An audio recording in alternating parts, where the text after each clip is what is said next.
Hello, everyone. Once again, welcome to our webinar series. And today's webinar is on an introduction to studying animation. And we are so happy to have you all here as we explore the medium of animation.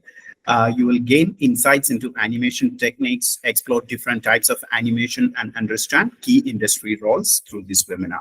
And those who joined earlier during our previous webinars, you might be familiar with our guest today, Joanna Samuel. So she's a highly experienced animator. Joanna holds an MSc in computer animation, actually, and has worked extensively in the industry, including over 5 years at Pixel Circus Limited in the United Kingdom. Currently, she's like a senior lecturer in digital media at Canterbury Christ Church University. So please join me in welcoming Joanna Samuel. Joanna, it's over to you. Thank you so much. Thank you. Thank you, yes, Joanna, it's all to you. Thank you. And thank you everyone for joining me today. I hope you enjoy this presentation. So as Vimal says, I am an animator, and I've worked for a company called Pixel Circus for over 5 years, which is a small animation company where we worked a lot on small business kind of animations, did a couple of kind of small kind of pilots for TV shows as well. And I thought I'd start off by actually showing you my show reel, which will show you some of the work that I did whilst I was working at Pixel Circus. So hopefully this will work okay.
So you can see I did a lot of 3D animation, 2D animation, a bit of rotoscoping, all kind of sorts of things, which I now teach at Canterbury Christ Church. If you want to go on my website to kind of see the other stuff that I've done, josamuel.com, you can have a look on there. Right. I will have to say that when we were just testing everything, I will be swapping screens because we realised that the audio and some of the clips that I have on my PowerPoint doesn't work, and the GIFs doesn't work if it's online. So hopefully you won't notice the changes too much, but if you do, that's the reason why. So I'm working off 2 PowerPoints, one which works with GIFs and one which works with audio. So anyway, this talk this afternoon, this is what we're going to be looking at. We're going to start off by looking at some different types of animation, both 2D and 3D. And then we're going to have a look at the skills and academic foundations required for a career in animation. And then for all students, when I start a new cohort of students in animation, I always kind of talk about animation principles straight from the very first day all the way along their animation journey. So I'm going to introduce and show you a short couple of minute film which just gives you a quick insight into the animation principles. And then following that, we'll have a look at some of the 2D software and 3D software that you might learn if you were to study animation. And then we'll end up by looking at some of the job roles that are available in the animation industry. And then hopefully we'll have time at the end for some questions. So we're going to start by looking at some 2D animation types. And the 3 that I'm going to look at today is traditional, digital, and cutout. You may have tried some of these before, tried all of them, or maybe not tried any at all. But the first one we look at is, let me just put this into slideshow. There we go. is traditional animation, which I'm pretty sure everyone here are quite familiar with traditional animation. So this is like early Disney films, also kind of films now like Studio Ghibli still uses frame-by-frame animation a lot for hand-drawn animation as well, either hand drawn on paper or digitally, so using a tablet. Yeah, a lot of the early Disney films are digitally frame by frame animation, and as I say, still Studio Ghibli uses it now, and excellent, that works. So that's why. So I wanted to show you this example from Klaus, which was a film in 2019. And on the left-hand side of the screen, you can see the frame-by-frame 2D animation, kind of the preparatory stage of the animation process. And on the right-hand side, I couldn't find a matching sequence, unfortunately, online. But on the right-hand side, it shows you the textures and the final look of the film. And interestingly, you can see that it feels like it's got a 3D texture, even though it's 2D. And that's because once they created the artwork and the frames of the animation, they use lighting to kind of give it that 3D look, which is something which is for me is really interesting and looks remarkably like that kind of 3D film, even though it was created in 2D. Moving on to digital animation. Now, this is the animation that I teach mostly at my university here in Canterbury in the UK. Motion graphics, character animation, and rotoscoping. So we're going to have a little look at this, and also I'm going to show you a couple of examples of student work as well, so that I can show you what they've been up to as well. So first of all, with motion graphics. I absolutely love teaching motion graphics. It's so much fun. We use a software called After Effects to create it. And you've probably seen this form of animation used in commercials, title sequences, information with videos, that sort of thing. And it involves animating text and images to create visually engaging content. Doesn't generally use characters. It's generally more kind of vector-based kind of work. This next example is one of the, I teach this in the second year, so that's level 5 kind of studies. And this was an example, it's only about a minute long, of what the student created. She never did motion graphics before, but she created this lovely short information video on the evolution of the cell phone. So I hope you enjoy it.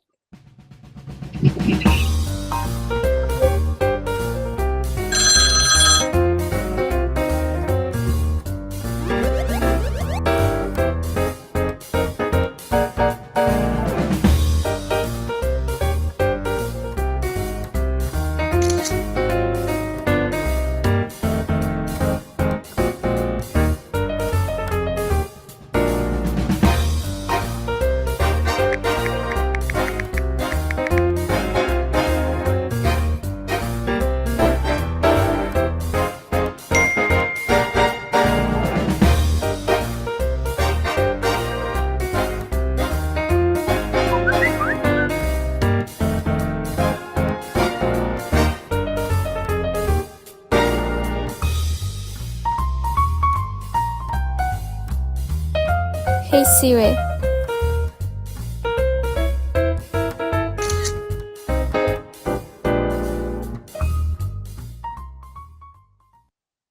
Okay, so yeah, she just it's great, isn't it? Considering she'd never done motion graphics before, I think she did a grand job there. And in part of that work, I could see kind of the exercises that we did throughout the semester, which was nice to see. Right, okay, so we're going to move now on to character animation. And again, I'm pretty sure that all of you guys have probably seen many kind of examples of 2D character animations. There's a few kind of American kind of examples here from Rick and Morty, Futurama, Family Guy, and so forth. So I teach character animation, and I don't actually use rigs that much or skeletal structures, because we kind of only touch it as a simple kind of simple character animation. But these shows here, they would generally use a skeletal structure. So basically they put a rig into the character's arms and legs to help make the animation flow. And I'm going to show you another example. This time it's going to be from a first-year student who created a character animation. Now this one they have actually had a little bit of you could, as a first-year student, they were quite developed in their kind of animation skills.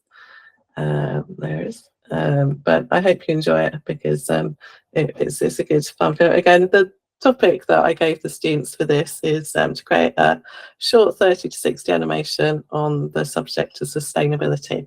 And so I hope you enjoy it. It's 59 seconds long, so it's not too long. Oh no.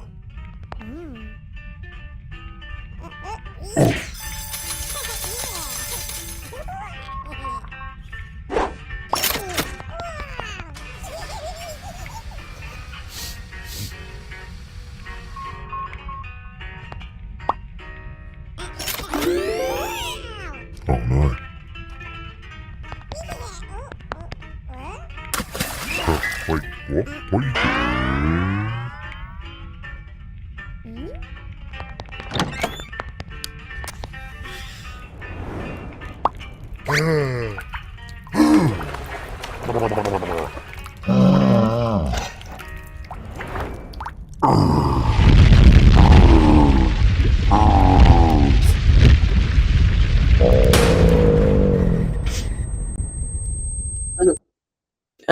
So we used software called Animate that I teach the first year students. I think he did a sterling job with that animation. Let me just move on the screen a little bit. There we go. We're now going to move on to rotoscoping. Okay, I'm going to go back to my PowerPoint. Because when you'll see we've actually got moving GIFs, which makes it much more visually appealing when you have a look. So rotoscoping is another animation technique that I teach, and I'm going to show you an example of a music video that I did rotoscoping for when I was at Pixel Circus in a little bit. But rotoscoping's been around since 1914. An animator called Max Fleischer invented it. And on the left-hand side here, you've got the clown. These are kind of the first examples of animation by rotoscoping. And rotoscoping's been used a lot throughout animation. A lot of Disney animation, they rotoscoped. You've got examples here of the film A Scanner Darkly from 2006. If anyone's seen that, that's a really good example of rotoscoping. There at the bottom right hand corner, and we've got a couple of examples here from music videos. So we've got the Beatles here, Lucy the Sky with Diamonds. They used it there, and also I don't know if you know Ahalia. I'm guessing you probably know Beatles, but Ahalia was a famous video in Britain. I think the song was called Take On Me, where they kind of went from live action to rotoscoped animation as well. Rotoscoping is a really enjoyable kind of animation technique, and it's really good to kind of start you off with animating, because it helps you to understand movement, because you are frame by frame creating an animation. What I'm going to do, I'm actually going to keep the presentation on this side, and I'm going to show you some of this video that I recorded. It is a music video, but I'm actually going to talk over it, so I'm going to kind of keep it on this PowerPoint, and I'm just going to show you kind of the first minute or so. I'll bring it down a little bit so I can hear what I'm saying. Yeah, this took me a long time. As you can see there, it's like a 2-minute 52-second video. So when you're considering you're doing frame by frame animation, although I brought the animation speed, I'm just going to create that. It's distracting me a little bit. The animation frame rate was 12 frames per second. It still took an awful long time to do. And I think that's kind of why we also chose to just have the outline. Which the client really liked the outline of the character, so we stuck with that, and it kind of helped go with kind of the sense of the film and the song, which was about a chalk man on a mountain, not a mountain, on a hill in Kent. But how we created this, we shot the live action twice, if you like. So the first time it was we shot the character or the actor doing their movement, and then we recreated the camera movement or the camera still again to create a plate that we could then draw over to add the animation onto the clear plate. And shots like this are beautiful. The shot was quite still, so it was quite easy to create. So if you ever do consider doing any rotoscoping, do consider keeping the camera really still, because it is so much easier to do rotoscoping with a still camera. So all these shots were nice to do, and it's quite relaxing actually. Once you kind of get into kind of the vibe of it, it's quite a nice, pleasant way to spend an afternoon. Whereas shots like this, where the camera was moving, it was much more difficult to kind of get right, and you took a much longer time to make it look good. So yeah, that's rotoscoping. It's one of my favorites, especially for kind of starting out as animators, because you do kind of get a good sense of movement from this. Okay, let's move on. So another form of animation that I teach a little bit, but not too much. But again, it's a really good way of starting out animation if you've never done any animation before, is cut out stop motion, or just cut out animation. It doesn't have to be stop motion. So this involves animating pieces of paper or digital artifacts, digital 2D items, which you could animate in After Effects or Animate or any kind of editing animation package. It is more limited form of animation, but it could be very stylistic. And there's loads of examples in the past, but also kind of today. On the right hand side, the Charlie and Lola example on the right hand side with the orange background. That's from a children's TV show, which is currently on now on the CBeebies channel for preschoolers. Monty Python in the 60s, 70s, they kind of made their name with this kind of cutout stop motion. And also actually the early episodes of South Park were also cut out stop motion. But after more recent episodes, they wanted to be more fit, because it's quite a long-winded approach to animation. So I believe they found a more efficient way of doing animation for South Park. So yeah, so there's the 2D overview. So let's move on to the 3D overview. So we're going to look at character animation, motion capture, stop motion, product visualizations, 3D motion graphics, and visual effects. Again, character animation, you all know this, so we're only going to briefly look at this. Obviously there's some big animation studios out there which just focus on 3D animations, like the Pixars, the DreamWorks, and so forth. And there are so many 3D animation films coming out, and there's always something new to kind of watch. It's not just films though, it's TV shows and also video games. This is an example of, again, it's a second year student, and she'd never done any 3D animation before, and I teach a term of 3D animation at the moment, so that's about 12 weeks of study.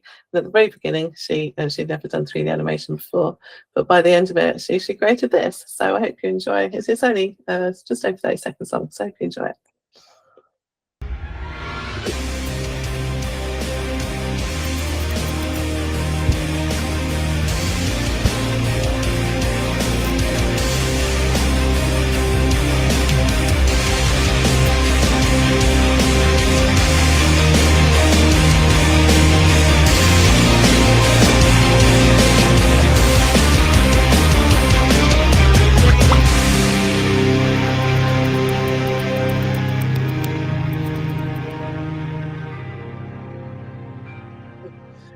So as kind of a first animation, I think she did pretty well just for that kind of the first term of animation. So yeah, I wanted to drop that in because that is quite sweet. Right, I'm just going to move back over to my main presentation again. Apologies for this. Right, here we go. I think I've got the hang of it now, though, so that's good. So moving on to motion capture. So again, I'm sure a lot of you are aware of this. You may not have tried it out. It's quite fun to try out. But motion capture has been around for quite a while now. And early examples include Avatar, Planet of the Apes, which is shown on this GIF here on the right-hand side. Obviously famously Gollum in the Lord of the Rings series. And it works by capturing the actors' movement and their facial expressions and transferring it over to a CGI model. And it can be used for films, it can be used for video games, anything really, video, TV, whatever. And the technologies are coming on. As with any kind of digital technology, it's advancing, and the suits kind of which you can see here on the right is probably kind of quite old now in respect to the motion capture. And I went to a kind of a technology show recently, and I saw some they can do motion capture now without actually having the actor even having to wear a suit or to have the dots on. It's just kind of a lot of cameras that pick it up, and then they can transfer it straight to the CGI character, which is great. So if you have a chance to do this, though, it is good fun if you get the opportunity. Okay, moving on to stop motion and claymation. I've included claymation in here. Obviously, it's not 3D animation in the traditional sense of digital 3D animation, but it is still 3D in terms of kind of the tactile kind of physical kind of puppets that are used in kind of a studio set, which is animated. But obviously, with all the frames of animation, once they've been caught on camera, they then do come into digital to composite, to kind of maybe add effects like rain or water or fog or smoke or anything like that. And actually, I was reading earlier that in the Wallace and Gromit films, I think it was The Curse of the Were-Rabbit, I think it's called. If you see the rabbits here jumping up and down, although they did use some physical rabbits, they also used some digital rabbits as well. And apparently they modelled some very subtle fingerprints into the digital ones to make them fit in with the models which were used on set as well. So that's quite interesting. But again, stop motion animation is so much fun to do. So if you get a chance to do that, then by all means, have a go. Okay, moving on to product visualization. And for those of you who saw this show reel of mine at the beginning, you might have noticed some product visualization in there, because I did an awful lot of it when I was working at Pixel Circus, either kind of selling products that the client would send us, and we would have to make 3D exact replicas of them that we would then animate in a 3D space and do whatever they wanted. We also did photorealistic kind of 3D environments and models that they could use in brochures and so forth, because it was apparently cheaper to do that than to go off and do big photo shoots of different models. I'm thinking things like tiling kind of companies, like flooring and that sort of thing. It is not so it's very common now for products to be created 3D and animated as such in marketing and advertising. But also, as you'll see in the middle, augmented reality as well now. We'll be using kind of the 3D models as well. So product visualization is a big part of kind of animation, especially obviously not for the big film companies, but kind of the smaller animation companies as well. And back to motion graphics, this time 3D motion graphics. So this is obviously using a 3D space, but also working with 3D models. So, for example, the first and two images here that you can see, they are likely to have been made just using something like After Effects, because you have a 3D, you're able to work in 3D in After Effects. And so you could create things like this, but also it'd be bringing in 3D models from a 3D software package, like these other two examples here, and combining the 3D animations with kind of 2D vector graphics as well to create something like this. And again, you'll see lots of examples of these movie title sequences. You've got TV commercials and that sort of thing. Visual effects. 3D animations are everywhere in films, and much of the time it's incorporating photorealistic animals, for example, the polar bears in His Dark Materials, which obviously in real life it wouldn't be possible to train an animal to do what you want it to do. So to create these animals for the films, but also kind of, you know, obviously Baby Yoda there, which if you see behind me, you can see a little picture of him as well. I'm a little bit of a fan of Baby Yoda. And also kind of anything which has kind of got an animated character, you can kind of see from there.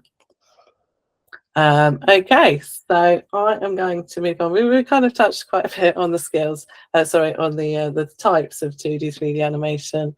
I just wanted to kind of show kind of things that you could kind of learn and you could kind of explore as a student of animation. But now let's look at the skills and the academic foundations that you need if you do want to work in the animation industry. We'll touch on artistic skills and technical skills in a moment, but in a little bit more detail. But first, let's have a look at the other kind of skills as well as those. So to be a good storyteller, as well, coming up with narrative and also being able to tell the story in the most compelling way. I mentioned animation principles. These are incredibly important, and if you want to have animations which are really dynamic and engaging for the audience, then you really need to kind of incorporate those animation principles into your animations. And creativity and innovation. You need to be as creative as you possibly can, really, to come up with new ideas and compelling ideas for the audience.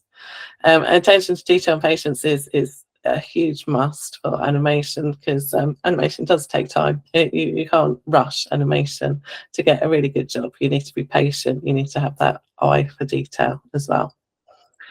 Collaboration and communication. Well, if you look at the credits of any film, Hollywood film, which uses animation, there's hundreds of people who work on that. With smaller kind of TV shows or something, even kind of when I was working at Pixel Circus, although we're a small studio, when we were making animations for clients, we generally didn't just work one person on a project. There would be at least 2 or 3 working on a project. So to be able to work in teams collaboratively is something which is really important. And finding adaptability and learning, because with any kind of digital technology, things are changing, evolving with the advancing of AI as well. That's having a big impact on all kind of creative kind of forms as well. But also kind of learning the new kind of technologies and the softwares and ways of doing things as well. You need to kind of be open and aware of all those. So moving more on to the artistic skills. For 2D animation, you really do need a strong foundation in drawing and illustration.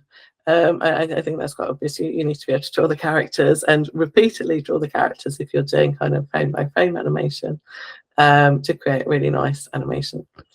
But 3D animation is also really important in there, because you still need to understand anatomy of the human body and also of any other character that you might be animating, perspectives and proportions.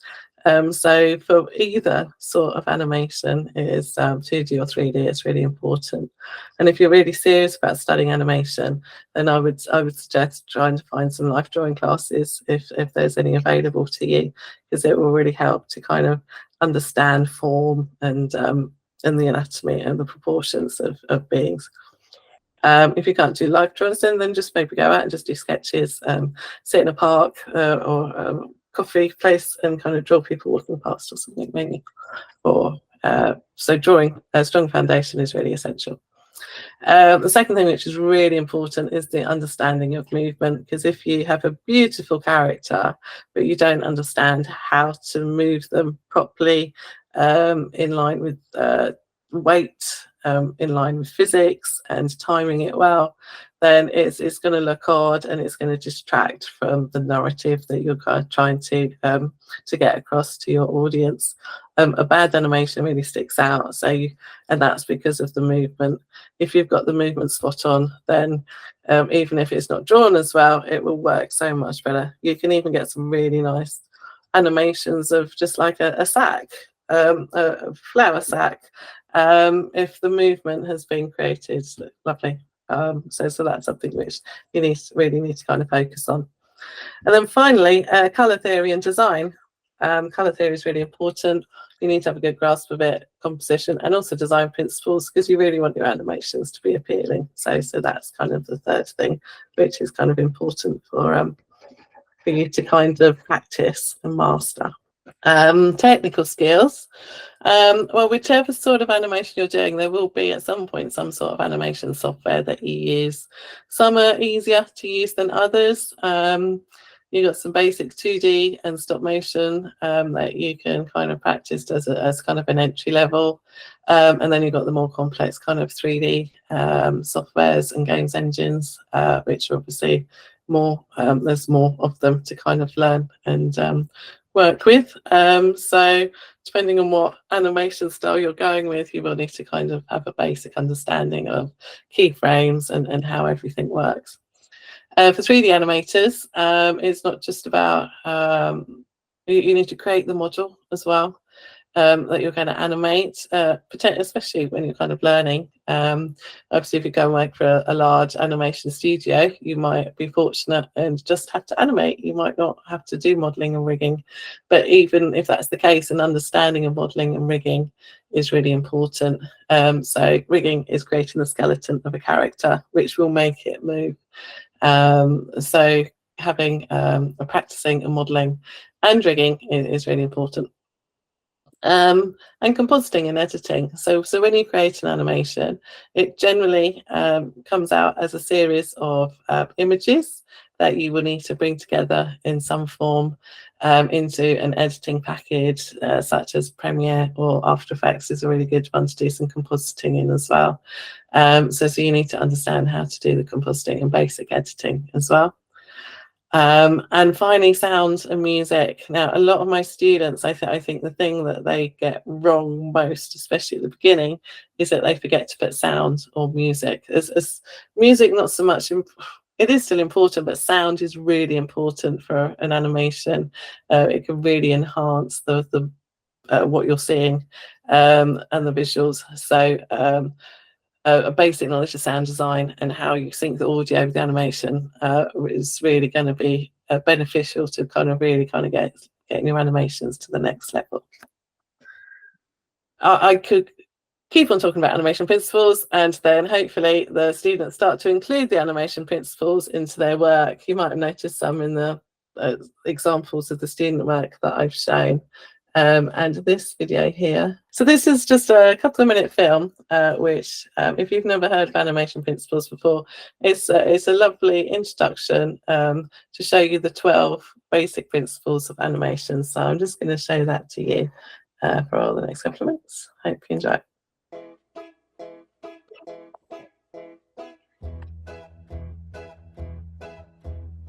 The following has been paraphrased from The Illusion of Life by Frank Thomas and Ollie Johnston.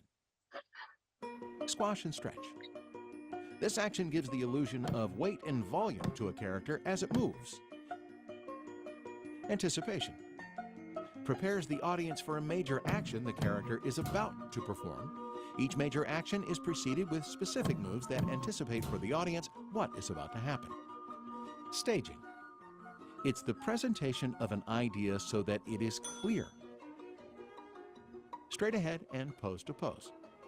Pose to pose is charted with key drawings done at intervals throughout the scene.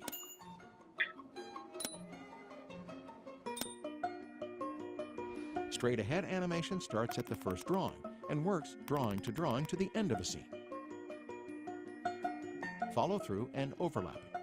When the main body of the character stops, all other parts continue to catch up to the main mass. Nothing stops all at once. Slow in and slow out. As the action starts, we have more drawings near the starting pose, 1 or 2 in the middle, and more drawings near the next pose. Fewer drawings make the action faster, and more drawings make the action slower. Arcs. All actions, with few exceptions, follow an arc or slightly circular path. Arcs give animation a more natural action and better flow. Secondary action. It's an additional action in the scene used as a supplement of the main one in order to reinforce it and add more dimension. Timing. More drawings between poses slow and smooth the action. Fewer drawings make the action faster and crisper. Timing maintains the appearance of an object abiding by the laws of physics. Exaggeration. Remain true to reality, just presenting it in a wild or more extreme form. Solid drawings. It means taking into account forms in three-dimensional space, giving them volume and weight. Appeal. It's a quality of charm, able to please the viewer's eyes. It's the charisma of the action.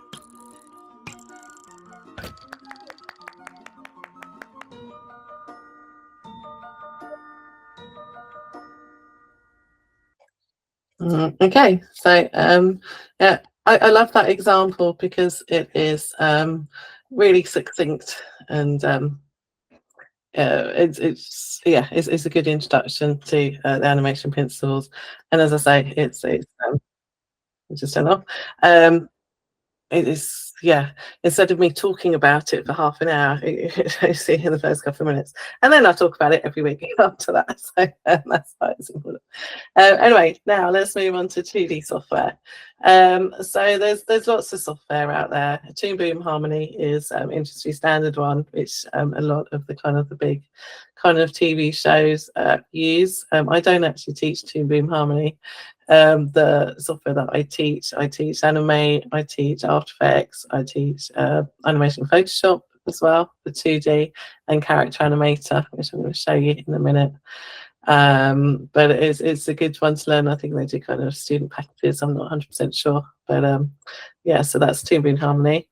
After Effects is a brilliant software for not just animation, for visual effects, for compositing things together, and motion graphics specifically. So the motion graphics that I showed you earlier that the student created, we used After Effects for that.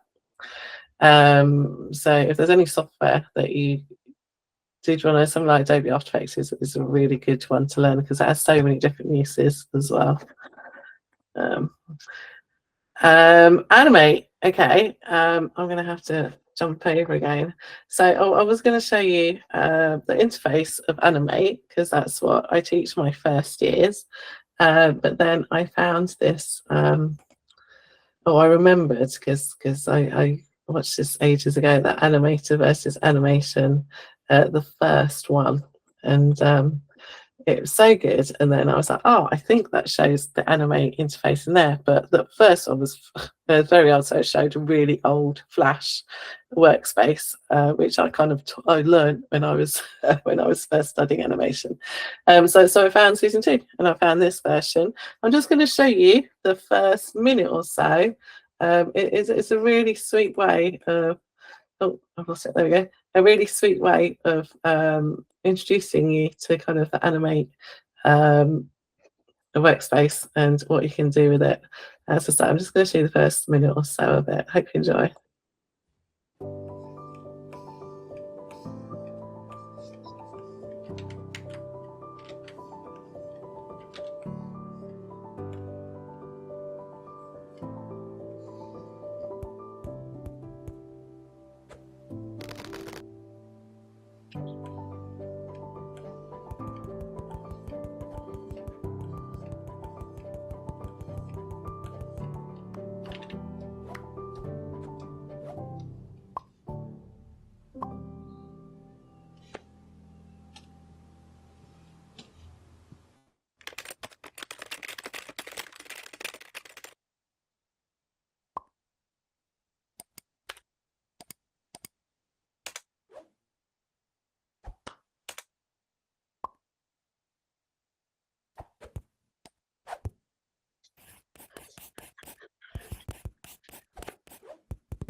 The person who animated this is called Alan Becker, and he's a brilliant animator, but he's also, if you follow him or go to YouTube and find Alan Becker, or look for Animator versus Animation and then find his channel, he has a great deal of videos on each of the animation principles as well, and he's a really good kind of person to follow if you were interested in that. Right, let me go back to my presentation. Here we go. So another 2D software, and I love teaching Character Animator. It is so much fun. So it's a relatively newish software, and I think it's still in its beta phase. It might have come out of it by now. It is a software which is associated with After Effects. It's like a plugin for that. So yeah, Character Animator is it's puppet based. And if you see from the image on the right, it tracks your facial movement by your camera on your computer, and also it has a microphone and captures your audio, so it does really easy lip syncing.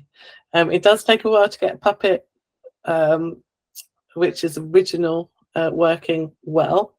But once you've got a puppet which works well, then you can, if you can see kind of here on the timeline, you press play and then you move the, imagine it's a bit like a stop motion, but you kind of move the puppet's arms and that is the animation.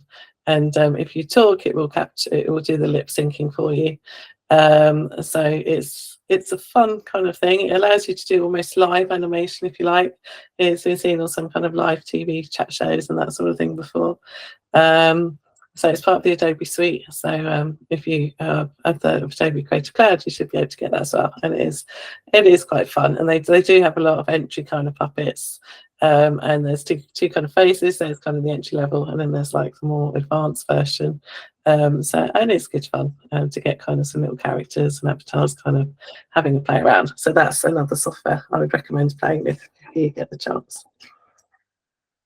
So moving on to 3D software. So Autodesk Maya is probably still like the leading industry standard software. It's what I learned when I did my master's, and it's also what I teach now with my 3D animation students. It's great for animation, it's good for modeling, it does loads of other things, but when I teach it, I just stick to animation, modeling and rendering and that sort of thing.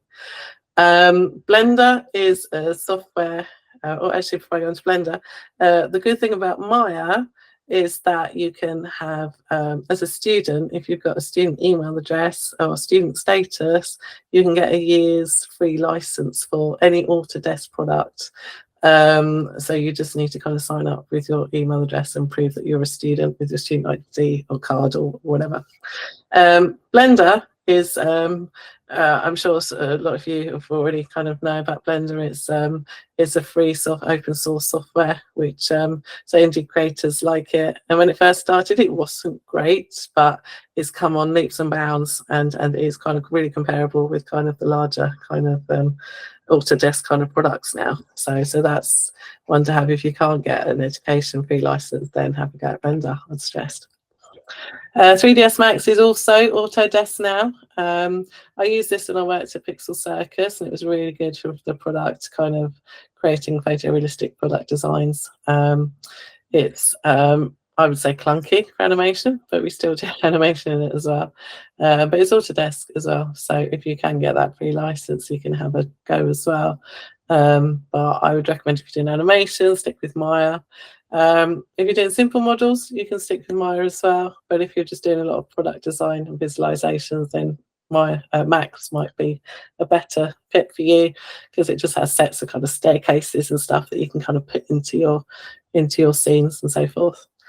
Then you've got ZBrush or ZBrush, which is digital sculpting and high detail modeling, which is good fun to have a play around with, and you can really get some kind of nice outputs from there. Looking at some of the more visual effects kind of software, which I don't actually teach at the moment, but these are kind of industry recognized kind of softwares if you're going to be doing simulations and effects. So I just thought I'll pop these in there quickly just to kind of give you a kind of a quick kind of look at those. They're node based, so they're working in a slightly different way to like timelines kind of based animations, and that you use a lot of kind of nodes to create kind of the simulation that you want. Moving on to the game engines. So now Unreal Engine specifically has gained popularity in film and TV, especially for virtual production studios. They kind of use Unreal Engine and kind of plugins for that to kind of create their virtual production environments. And Unity is great, especially for augmented reality, actually. But they're both used for 3D animation, especially in real-time environments as well. So that's another kind of software that you might get the chance to kind of experiment with, play around with, depending on kind of what kind of area you want to go into. Which leads me quite nicely onto job roles. And this is kind of the final thing that I want to talk about.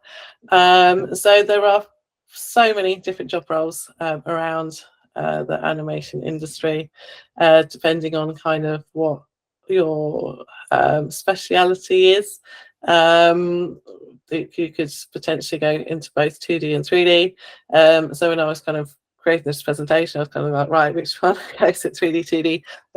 In both. You've got kind of concept artists, character designers, writers, storyboard artists, and that sort of thing. Compositors, editors, 3D animation.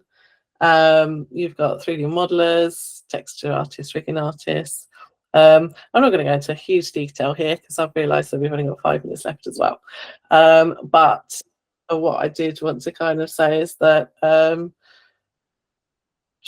you're studying, try and get a good kind of grasp of a lot of these different kind of areas of creative skills, because the more general you are, the more general skills that you have, the more flexible you're going to be when you go into a company, which is going to be invaluable if you go into a small company like I did when I worked in Pixel Circus, because I would do work on concept art, I would do character designs, I would do storyboarding, animation, rigging, rendering, all sorts, editing, you name it, I kind of did that. Whereas if you're in a larger kind of animation studio like Framestore, then you may just have a job role as 3D animator, but you may also, they might need people in modeling or something. So it kind of, it's good to kind of have a good kind of skill set when you're kind of trying to apply for job roles as well. And there's something that I was told was that rendering artists, rigging artists are kind of less sought after roles. And I think it's because rigging is, if you've ever done rigging, you'll know it can be a bit of a nightmare at times. So if you kind of want to go into an entry kind of thing, go for rigging first, then you might be able to go over to animator, because animator jobs are kind of quite highly sought after. Anyway, so that is that. And finally, to recap, so we had a look at different types of animation, both 2D and 3D. Then we had a look at some of the skills and academic foundations that you need to study animation and the all-important animation principles. And then we had a quick look at the 2D software and 3D software before we finished up there with some job roles. So yeah, have you got any questions? That was a great session, Joe. You comprehensively covered, everything from 2D animation to 3D and VFX and all these things. That was a pretty nice session. So, guys, any questions for Joe? Like, anything you want to ask? This is the time. Yeah. If you think of any questions later, then by all means, email from Vimal and he can send them over to me. I'll be happy to answer anything later. Absolutely. Yeah, that's possible. I think we've got a question here. Suggestions for animating a walk cycle. I would start off like when I learned walk cycles many years ago in the Masters in animation, doing it side on first of all. So animate the character as if it is on a treadmill, for example, and just do kind of the cycle of 16 frames, 12 frames, whichever you're going to do. This is for 2D and for 3D. So 3D, obviously, then you can kind of move it around if you want to. But also, I definitely recommend using reference. So Richard Williams has got some really good reference If you look at his book, The Survivor's Guide to no, what's it called? I can't remember. It's on my shelf. The Survivor's Guide to Animation? No, something like that. A survival guide for animation, I think. If you just Google Richard Williams and walk cycle, I think that'll be. Or another one which is great is Preston Blair as well. So if you Google Preston Blair walk cycles, I would look at those as well. The Animator Survival Guide, that's it, isn't it? So I knew it was in there somewhere. And Cartoon Animation by Preston Blair. These are two books that I use frequently if I'm doing anything like that. If you're doing walk cycles of animals as well, you've got the Edward Muybridge books, or again, you can Google, and a lot of the images are online as well for walk cycles of any sort of animal. Or a student was animating a sloth recently, and we found a sloth frame by frame, kind of crawl cycle, if you like. So definitely use reference. It will really help you. So from this session, Joe, what I feel was that, I was taken back, where we started all the, studying process, when you show that work cycle, and, when you demonstrated that animation principles, I was thinking about, oh, yes, we started there. Even though I was specializing in visualization, visual effects, all our basic sessions was basically, these things, the animation principles, and all the stuff like that. So yeah, I was taken aback a lot quickly.